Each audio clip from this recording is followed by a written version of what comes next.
2050, um podcast para quem quer envelhecer bem. Nos próximos 2 episódios, nós vamos falar de um tema muito frequente, de 2 temas, na realidade, muito frequentes, que são a insônia e a privação de sono. Para falarmos sobre esse tema, nós vamos falar com a presidente do Comitê de Sono da Associação Paulista de Medicina, médica do sono do Hospital das Clínicas da Faculdade de Medicina da USP, uma colega e amiga de longa data, a doutora Andrea Toscanini. E como primeira pergunta, eu gostaria de saber, nós vamos falar de insônia, o que é insônia? Na verdade, qual a definição de insônia? Olá, Rodrigo, obrigada pelo convite. Muito gostoso estar aqui falando de sono, que é um tema que eu adoro, óbvio, né? Falo muito todos os dias. Falaria mais, então agora você está me dando uma oportunidade de falar mais de um tema que eu adoro falar. Qual é a definição de insônia?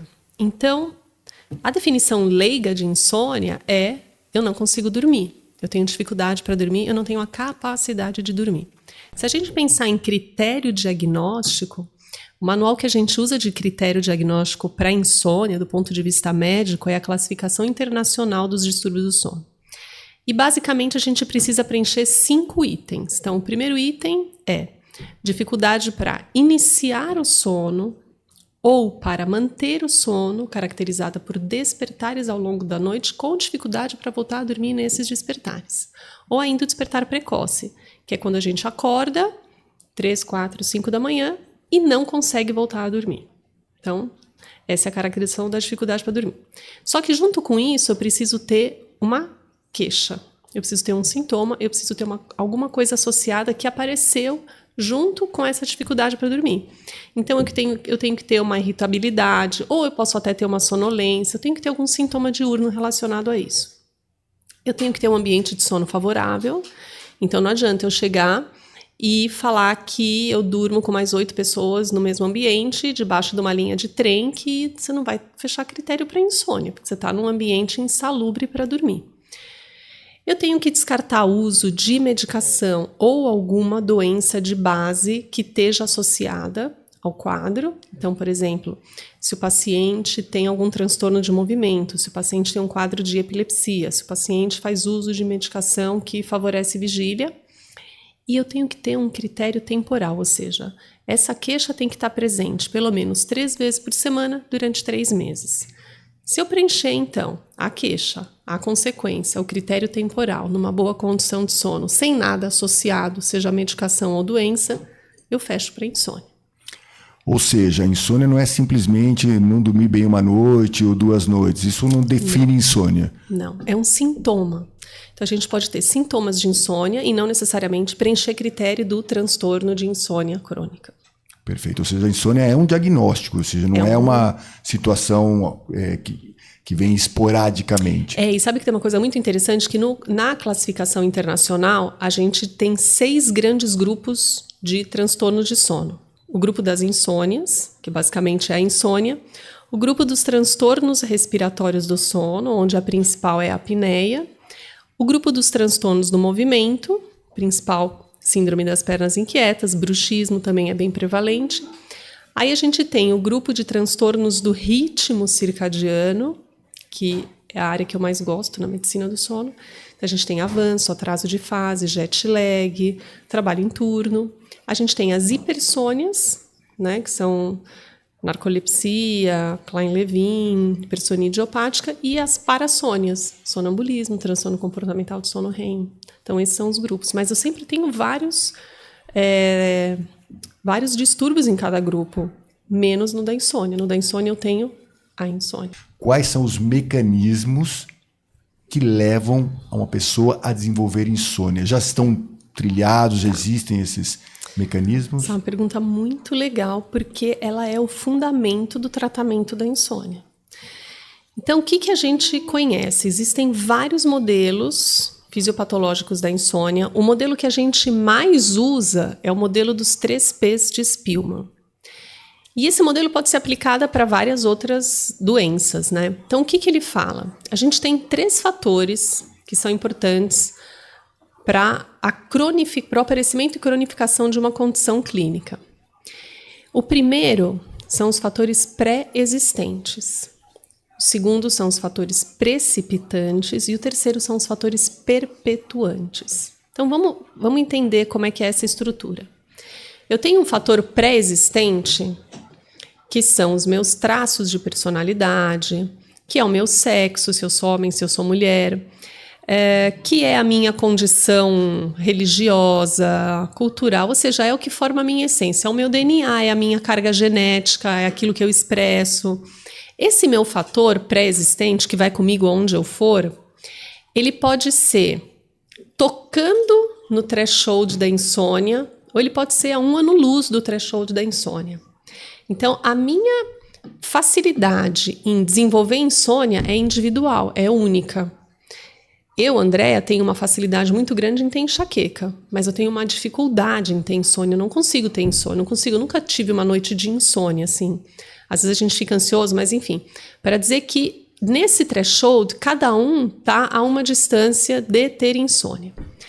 E aí o que acontece? O fator precipitante. O fator precipitante é o quê? É um evento de carga positiva ou negativa. Então eu posso ter uma perda, um divórcio, uma morte, uma demissão, uma separação, ou eu posso ter um evento de carga positiva. Eu posso ter uma viagem, o nascimento de um filho, um casamento, uma promoção, algum evento que faz com que eu, de alguma maneira, mude a minha dinâmica neurobiológica, me preocupe e desenvolva um estado de hiperalerta pré-sono. Então aí eu passo a ter insônia. Agora, o mais legal disso é que em 3 meses, essa minha virada de chavinha da insônia volta para o basal. Em 3 meses, volta para o basal. Aí, por que então a pessoa fica com insônia mais de 3 meses? Por quê? Nesse tempo que ela estava sofrendo com a insônia, ela busca mecanismos de melhorar essa condição insone dela. Então ela começa a fazer coisas, a comer comidas, a fazer atividades, a ler, e ele acaba piorando a situação. Então, eu vou deitar na cama mais cedo para dormir mais. Não vou marcar compromisso de manhã porque eu não sei se eu vou estar disposto. Eu vou ver qual é o tipo de alimentação que me vai fazer dormir melhor. Eu vou ouvir uma música. Quando você vê, você está fazendo uma pilha de coisas que não tem nada a ver com o que você fez a vida inteira e que cada vez está te deixando mais longe do teu padrão basal. E quando esse fator precipitante perde o efeito, você está com uma torre de Babel de comportamentos disfuncionais que você colocou lá. Então, assim, pensando nesse modelo, fator pré-existente, fator precipitante e fator perpetuante, quando o paciente te procura, ele já passou de 3 meses, ele já está com insônia crônica. Ele tem 80% de fator perpetuante. Como que uma medicação, por exemplo, vai mudar um comportamento? Não vai, a medicação é sedativa ou hipnótica, ela não vai mudar o comportamento. Por isso que eu falei que a pergunta era super importante, porque o tratamento da insônia é, em sua base, comportamental, porque você precisa entender as coisas que você colocou ali, aquele monte de comportamento, e você precisa tirar um por um, porque senão você não vai conseguir voltar a dormir bem. Agora, se você me procura e me fala, Andréa, faz 1 semana que eu não estou dormindo bem. Aí eu te dou um hipnótico. Por quê? Porque eu não quero que você construa os comportamentos disfuncionais. Aí você vai dormir, você vai relaxar, você não vai mudar nada na tua rotina. Quando chegar 2 meses e meio, eu começo a tirar. 3 meses, você está sem hipnótico dormindo bem. Entendeu? Então é super importante a gente entender que a base da insônia é comportamental. Existe alguns comportamentos mais frequentes dos seus pacientes com insônia que constroem aquela torre de Babel que você comentou? O mais frequente é deitar na cama mais cedo. Então, ele vai deitar antes porque ele acha que ele vai dormir antes. Não vai. Ele não está conseguindo nem dormir às 10, nem às 11, nem à meia-noite. Por que se ele deitar às 8 ele vai dormir mais cedo? Não vai, mas ele acha que vai. Depois, ele procura alimentação. Agora é a fase da alimentação. Então, ele vai na internet e vê quais são os alimentos que têm a digestão mais rápida, que favorece o sono de boa qualidade. Não sei o quê. Então, segundo lugar, vem os alimentos. Depois tem aquele paciente que se mata de fazer exercício para estar destruído, quebrado, e acha que daí ele vai conseguir dormir melhor.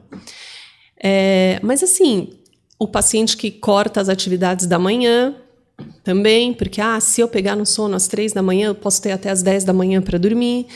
Então, você vai amputando a tua vida social, você vai modificando os seus hábitos alimentares e, ao mesmo tempo, você não faz coisas essenciais, como, por exemplo, se expor à luz solar. Exposição à luz solar é um fator sincronizador circadiano maravilhoso. Então, a gente pensa antes em ir para a cama, mas não ir para a cama sem celular, é ir para a cama com o celular e com a Netflix. Mas eu vou mais cedo.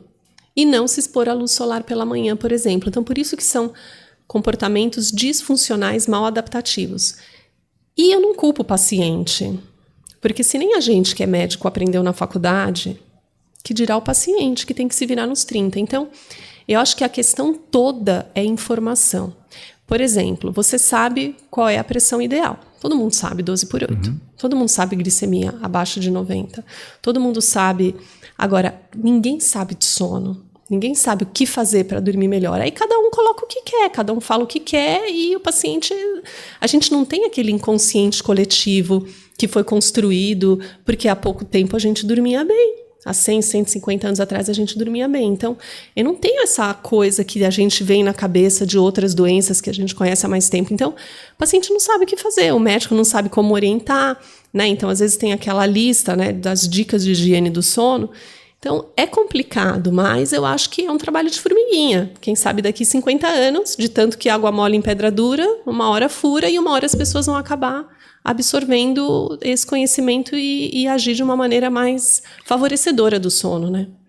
A higiene do sono, que você acaba de comentar, ela também não serve para todos os pacientes. Na verdade, ele pode criar um mecanismo inadequado através da higiene do sono, ou isso não acontece? A higiene do sono, ela é individualizada, porque cada um mora numa casa com número X de pessoas na família, tem hábitos alimentares. Então, é uma coisa muito individual. Não é para todo mundo que 8 horas de sono funciona, não é para todo mundo que um ritual de sono de 1 hora funciona, não é para todo mundo.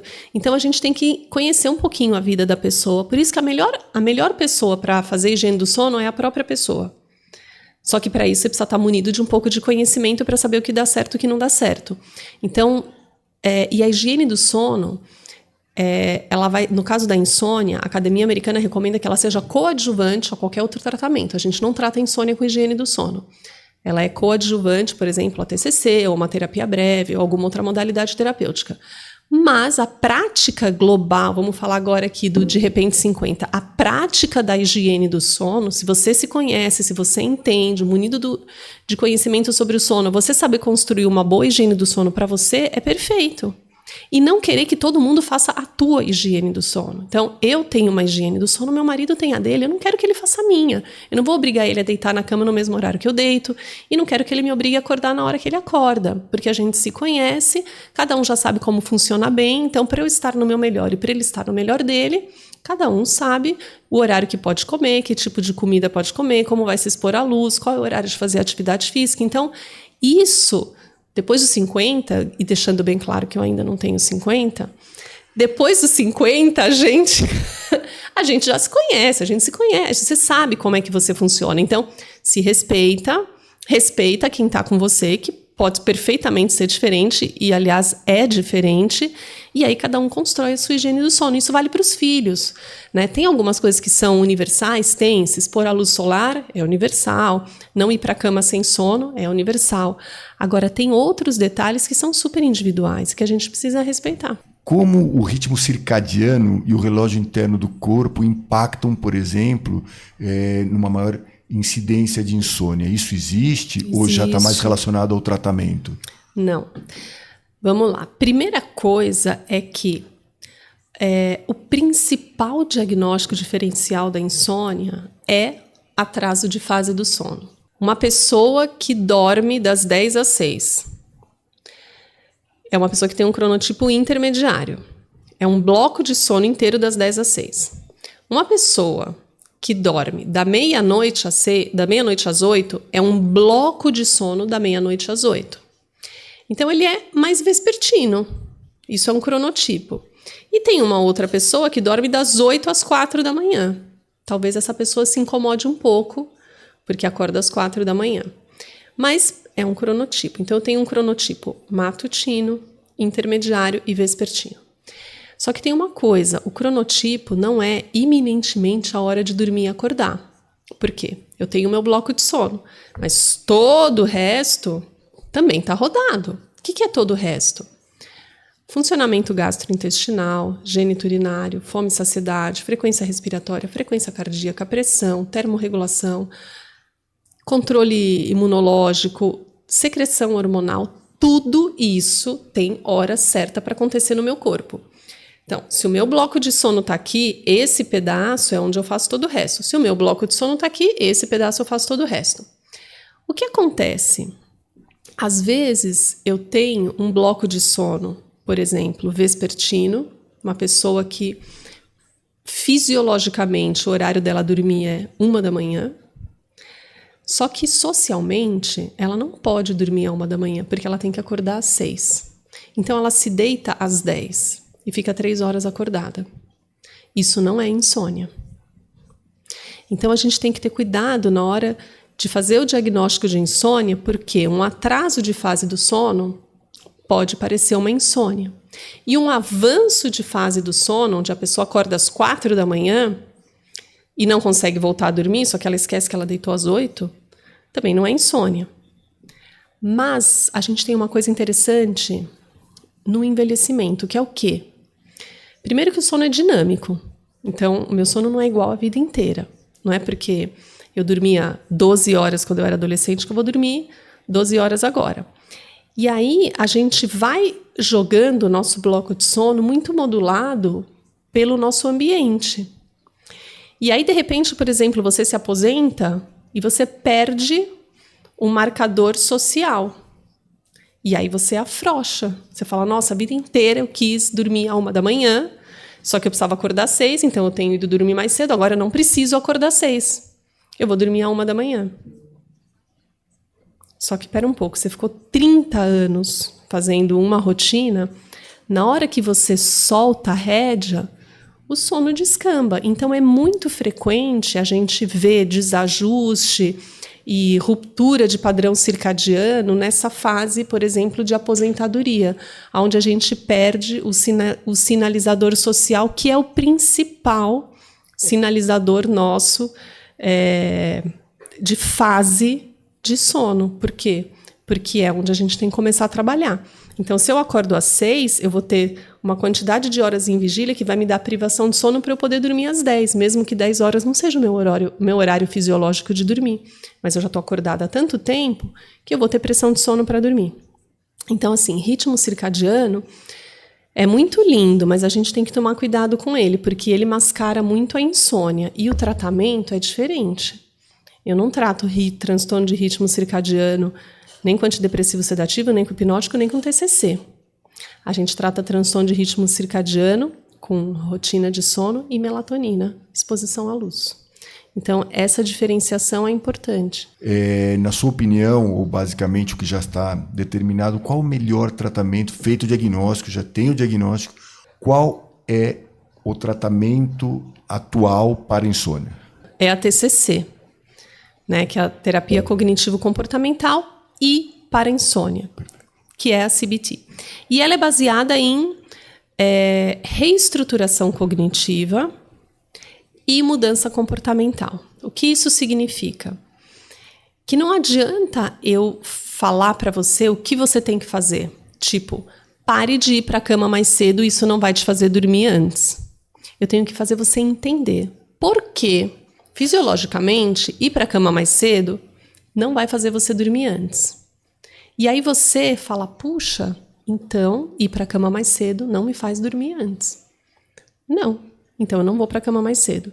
Porque na hora que você entende, nunca mais você vai para a cama mais cedo. Se eu te der uma lista de coisa que é para você fazer, depois que você melhorou, você esqueceu tudo. E a primeira vez que você tiver um fator precipitante, você tiver insônia, você vai fazer tudo igual. Então o objetivo é reestruturação cognitiva para a mudança comportamental. Aí a gente usa algumas técnicas também. Controle de estímulos, que é exatamente você ir para a cama com sono.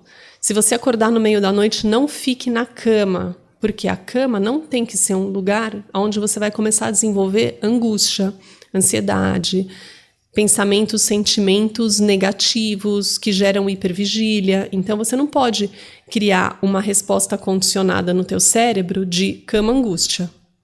Então, a gente corta isso desde o começo. Então, eu gostaria já de pontuar essa sua frase, que é muito interessante. A cama não deve ser um lugar de angústia. É isto? É isso. A cama é um lugar que tem que ser condicionado primariamente ao sono. É claro que a atividade sexual também pode ser feita na cama. Isso é importante. Mas a gente não pode transformar a cama numa angústia, né, numa ansiedade, lugar de pensar coisa ruim, lugar de pensar coisas que nunca vão ser resolvidas, né? Porque também tem aquele paciente que deita na cama e ele quer resolver todos os problemas da família inteira, da vida toda dele. Então, ele olha para a cama e fala, não quero, não estou afim, hoje eu não quero pensar. Mas, poxa, você criou essa resposta condicionada. De tanto que você vai para a cama e faz isso, você ensinou o teu cérebro que este é o papel da cama na tua vida. Então, o que a gente faz? A gente corta isso, a gente reestrutura qual é o significado da cama. Então, assim, é aquela coisa que você passa na porta do quarto, você dá uma olhadinha e fala, ai, já vou, daqui a pouco. Né? Você fica com aquela vontade de deitar, porque é um lugar gostoso, é um lugar que te dá prazer, é um lugar que te acolhe, é onde você se sente seguro, é onde você se livra. Para criança, quando a gente faz TCC, que é tudo muito lúdico, por exemplo, eu lembro que tem uma atividade que você coloca o que está incomodando a criança. O lobo, tô triste. Aí enrola o papelzinho, aí a gente coloca numa bexiga, enche a bexiga e pendura na maçaneta da porta do lado de fora. Então, isso é o que está te incomodando. Então, você vai ir resolvendo, estoura a bexiga do que você consegue resolver, o que você não consegue resolver, você pendura na maçaneta da porta e deixa do lado de fora do teu quarto. Amanhã, quando você acordar, você sai, pega ele e tenta resolver durante o dia. Para o adulto, é mais ou menos isso. Não leva para a cama o que você não conseguiu resolver de dia. Porque você já não conseguiu resolver de dia, de noite você não vai conseguir resolver.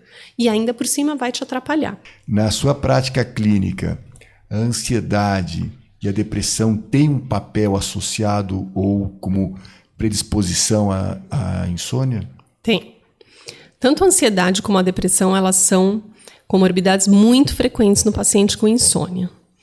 Mas, do ponto de vista de medicina do sono, uma vez estabelecida a condição de comorbidade, eu não vou tratar a depressão, porque eu acho que a depressão causou a insônia, ou eu não vou tratar só a insônia esperando que a ansiedade melhore. Então, do ponto de vista prático, identifiquei a ansiedade ou depressão, identifiquei a insônia, vou tratar os dois de forma separada. Existe algum fator genético que você diz, olha, sua mãe teve insônia, sua avó teve insônia, existe uma verticalidade em insônia, um fator genético, ou isso ainda está em discussão? Se a gente pensar nos fatores pré-existentes, traços de personalidade ansioso é um fator importante para o desenvolvimento da insônia. E aí o traço de personalidade ansiosa, sim, pode vir geneticamente, pode ser hereditário. Se a gente fala em traços de personalidade, a genética está ali, mas insônia em si não tem hereditariedade confirmada. Perfeito. Existe uma relação entre novas tecnologias, digo, de telas e insônia? Existe. Existe uma relação desde a época da luz artificial. Se criou a luz, se criou a insônia. Por quê? Porque a gente tem uma sincronização ambiental de dormir de noite e estar acordado de dia. Só que se a gente começa a clarear o dia, a gente está assumindo que eu só estou clareando, aliás, clarear a noite, eu só estou clareando a noite porque eu quero ficar acordado. Senão eu não clareio a noite. Então a gente está querendo ficar acordado mais tempo na hora que a gente tem que estar dormindo. Então, a luz artificial, por si, independente de que tipo de luz a gente está falando, já é um fator que prejudica o sono, porque faz com que você tenha a possibilidade ambiental de ficar acordado numa hora que era para você estar dormindo. Então, Tem isso. Aí, quando a gente vai evoluindo nessa coisa da luz, né, até chegar no LED, a gente tem efeitos mais sérios, porque existe um comprimento de onda, que justamente é o comprimento de onda da famosa luz azul, e entra um pouquinho no verde, que ele inibe a produção do nosso hormônio da noite, que é a melatonina.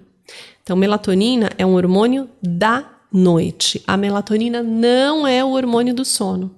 Porque todos os seres vivos produzem melatonina à noite, independente da característica da espécie. Então, espécies notívagas produzem melatonina à noite.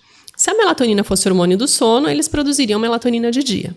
Então, qual é a função da melatonina? A minha italiana aqui vai quebrar tudo, né? Nós estamos acostumados, né? Tem todos os nossos entrevistados falam com as mãos. Você pode fazer o que... Pois é, vocês têm que colocar o microfone pendurado, porque aí a gente tem mobilidade. Aí puxaria o microfone. É uma coisa mais assim. Lúdica, total. Então, a melatonina, qual é a função da melatonina? É sinalizar para todo o meu organismo, e isso é importantíssimo, a melatonina é permeável em todas as barreiras, ela vai, hematoencefálica, leite, aonde você quiser, placenta, aonde vai ter melatonina. Ela não tem aquela coisa lipofílica, ela não tem nenhum problema, ela permeia tudo porque ela precisa justamente sinalizar todas as células que estamos na fase escura das 24 horas. O que você vai fazer na fase escura é um problema teu. Mas eu só estou te avisando que é de noite. Quer ficar acordado, quer comer, você faz o que você quiser, mas eu estou te avisando que é de noite. A ausência da melatonina, então, olha como é importante não ter melatonina de dia. A ausência da melatonina significa que é de dia. O que você vai fazer de dia, pâncreas? O que você vai fazer de dia, estômago? O que você vai fazer de dia, retina? É um problema teu. Mas eu estou te avisando. Quando a gente se expõe excessivamente a esse comprimento de onda entre 430 e 580, a gente bloqueia a produção de melatonina. A gente atrasa a produção de melatonina. E eu atraso avisar o meu corpo que é de noite. Ou seja, eu continuo tendo fome, eu continuo indo no banheiro, eu continuo fazendo toda a minha pressão, continua a pressão da vigília, a minha termorregulação continua da vigília, eu continuo como se eu estivesse em vigília, só que já está de noite, mas eu não tenho melatonina, ninguém está me avisando que está de noite. E aí, essa sua pergunta da luz, ou seja, a luz atrapalha o sono? Atrapalha muito. Mas tecnologia atrapalha muito mais. Por quê? Porque se eu pego uma televisão, um smartphone, um tablet, o que seja, eu vou estar ali e eu vou ter 3 coisas prejudicando o meu sono. Primeiro, a luz.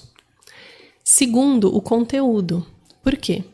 Cada um escolhe o seu conteúdo preferido. Então, se a gente pegar 10 pessoas e der um celular na mão de cada uma, às 10 da noite, cada um vai procurar uma coisa diferente. E tem tudo lá. Tem tudo. E terceiro, que a gente cria um condicionamento de celular, ou tablet, ou TV pré-sono. Então, você tem a adicção, que é o condicionamento, você tem o conteúdo, que é um conteúdo de vigília, que favorece o hiperalerta, e você tem a luz azul bloqueando tua melatonina. Então, assim, a combinação perfeita para você não dormir. A poluição sonora também tem um papel prejudicial para o sono ou é só a luz? Não, a poluição sonora também atrapalha, principalmente porque a gente tem fases do sono que a gente tem uma maior e uma menor perceptividade do ambiente. Então, por exemplo, o sono REM, que é um sono mais superficial, é um sono onde a gente percebe barulho, alteração de luminosidade, de temperatura. Então, a chance de você acordar durante um REM é maior do que durante um N3. Então, se você está num lugar barulhento, você pode estar sempre acordando no REM. Você pode ficar privado de REM ou você pode se irritar e não conseguir voltar a dormir. E aí você começa a desenvolver uma insônia de manutenção. Então, o ruído também é um componente importante. E a gente tem uma concentração de REM maior na segunda metade da noite. Então, todo mundo, e isso é normal, e é importante até falar isso, que com o envelhecimento a gente diminui a quantidade de N3. Todo mundo tem a primeira metade da noite um sono mais profundo, um bloco único, e a segunda metade da noite mais picada. Isso é normal. E à medida que a gente envelhece, ele vai ficando mais picado, sim. O que a gente não pode é se deixar irritar com essa fragmentação do sono, porque na hora que você se irrita, acordar e voltar a dormir faz parte do sono, mas acordar, se irritar, já é vigília, porque ninguém nesse estado de sono dissociativo se irrita. Você se irrita se você está acordado. Então, se você começa a fazer coisas de vigília, aí você começa a dar espaço para a insônia ir chegando, e aí ela pode ocupar um espaço que você não quer que ela ocupe.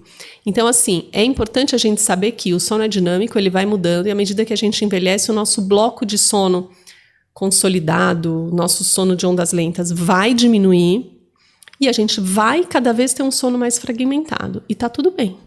Tá tudo bem porque a gente está vivo. Olha, vai nessa direção minha próxima pergunta. Então, existem diferenças etárias, primeiro, do sono, e segundo, da característica ou da prevalência da insônia? Existe essa diferença etária? Ou seja, das características da insônia em cada faixa etária? Existe. E é importante a gente entender isso para a gente não criar uma expectativa totalmente aquém da realidade, né? A expectativa de querer dormir aquele sono dos 20 anos foi aos 20 anos, nunca mais vai ser. Mas o que a gente tem? Uma criança, um recém-nascido, ele tem um sono polifásico, ele tem um sistema nervoso central, neurobiológico, não tem ritmo circadiano estabelecido, né? Totalmente imaturo. Ele não sabe claro e escuro, ele usa a melatonina da mãe, que ele mama no leite. E aí mais uma função da mãe, não tire leite à noite e dê de dia para o bebê, tira de dia, dá de dia, tira à noite, dá à noite, ou dá no peito on demand. Então assim, recém-nascido, sono polifásico, sistema imaturo. À medida que a gente vai crescer, muito REM e muito sono de ondas lentas. Aí a gente vai crescendo, a gente vai consolidando o bloco principal na fase escura, que é a noite.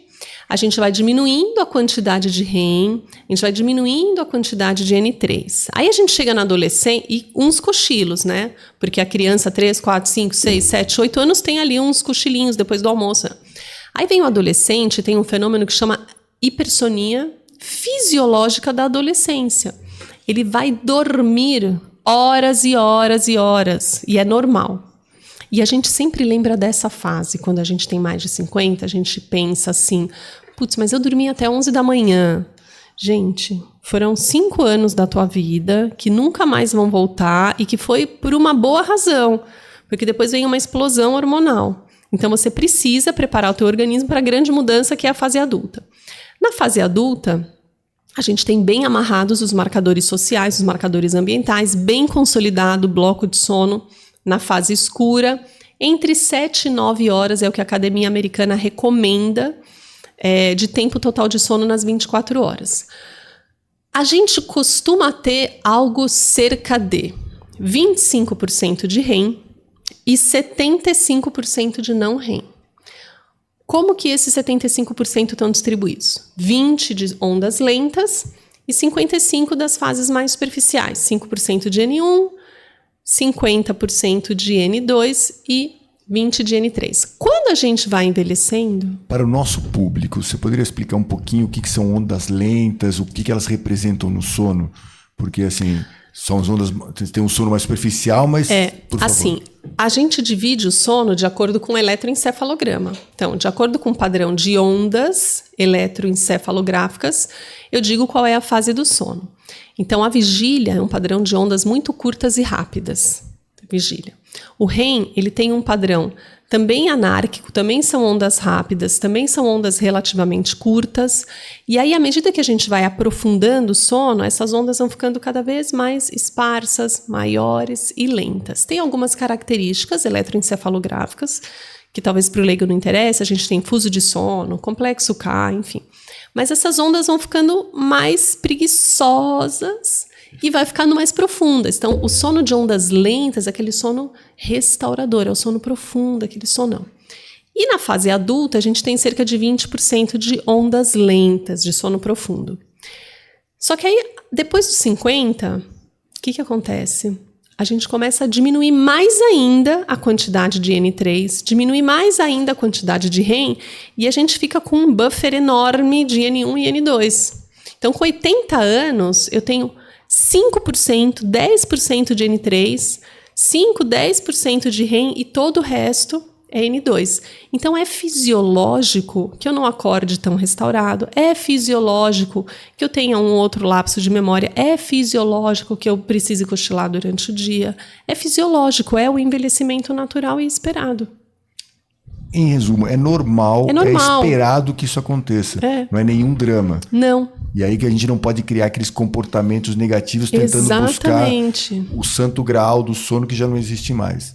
Exatamente. Perfeito. Excelente, excelente. Voltando à história do esporte. Existe uma não sei se é uma lenda, uma história de que o esporte tem que ser feito pela manhã. Que se você feito à tarde, ou à noite, favoreceria a insônia.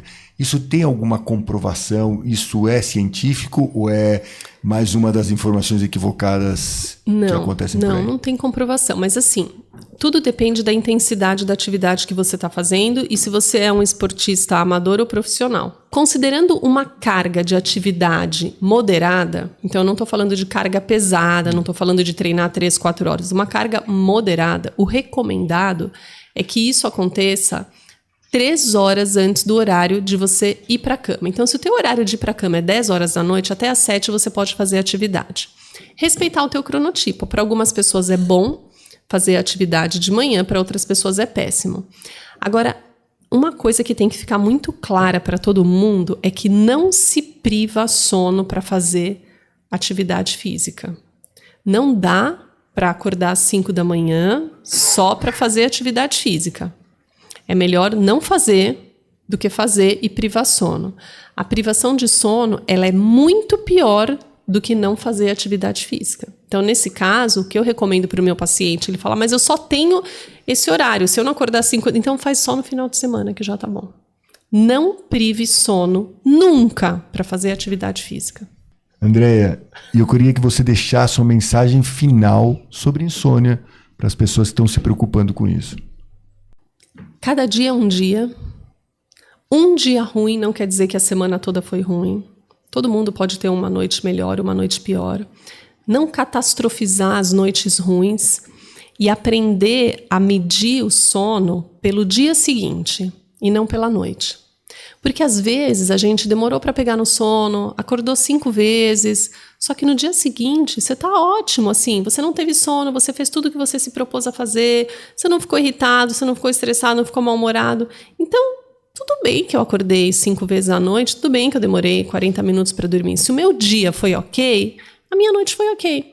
Então, a gente tentar enxergar a qualidade do sono pelo dia seguinte e não pela noite. Porque a hora que eu tiro o foco da noite, eu não dou chance para a insônia crescer.